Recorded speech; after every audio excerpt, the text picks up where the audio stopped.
was different without Thomas.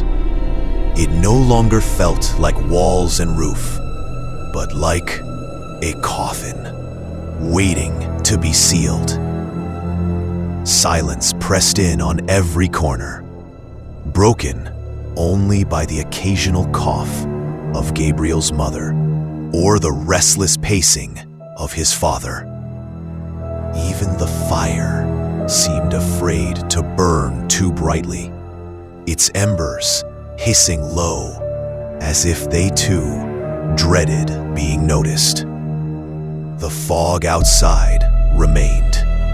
It clung to the windows, dense and black, shifting like a living thing.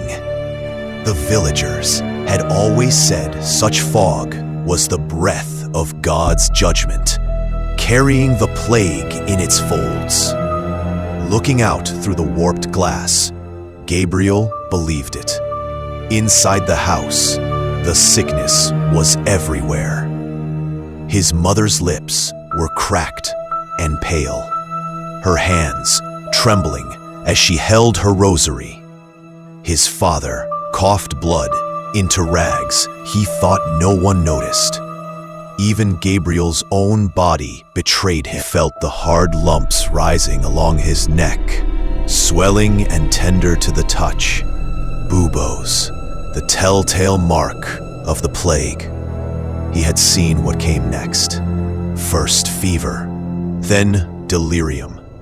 Black spots spreading like ink beneath the skin. Gums bleeding, breath rattling like broken glass.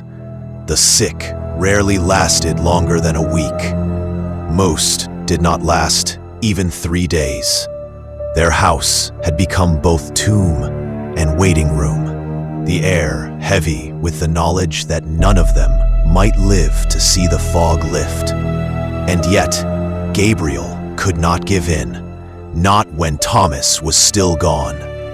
One night, restless and unable to sleep, he lit a candle and wandered through the house.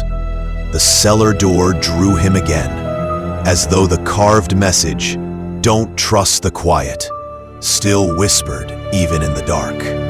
He placed his palm against the wood, and for an instant thought he heard Thomas calling faintly, muffled, as if from beneath the floor. He almost called back. Almost shaken, he climbed the stairs and nearly passed the chapel without entering. But something, a draft, a flicker, made him glance inside. The crucifix caught his eye first. The face of Christ had been rubbed smooth, leaving the body intact, but featureless, faceless. At the altar's base, dried roses had withered into dust. When Gabriel stepped forward, a black feather snapped under his heel. He crouched, turning it between his fingers. A crow's, perhaps, yet no crow had entered the house. Later, wandering the east wing, he heard the groan of an old door. A crack of light spilled into the corridor. He reached for it, but before he could look inside, Seraphine appeared at the far end of the hall. She closed the door gently, her expression unreadable in the candlelight. She didn't scold him, didn't explain. She only watched for a heartbeat longer than comfort allowed before retreating into the shadows. These were not discoveries Gabriel had gone looking for. They found him, slipping into his path the way omens do, and they filled him with a certainty as heavy as the fever in his blood. Something in this house was not what it seemed. That night, the whispers returned. They swelled in the fog outside the windows, curling around the walls, brushing through the cracks. Then the bells began to toll. They rang hollow and far away, the sound traveling through the night, like a funeral procession. But no church had rung for weeks, not since the plague silenced them all. The bells belonged to no living hand. Gabriel lay in bed, fever burning his skin, his breath shallow. He felt the sickness trying to claim him, pulling him closer to the graves the villagers whispered about.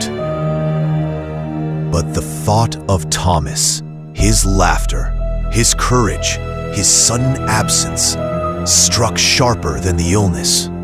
If he did nothing, Thomas was already gone. His family was already lost. Something was calling him, whether brother, God, or something darker, he couldn't tell. But he knew this: he would answer. He would walk into the fog, plague and all, and either bring his brother back or be swallowed alongside him. For him, there was no choice left.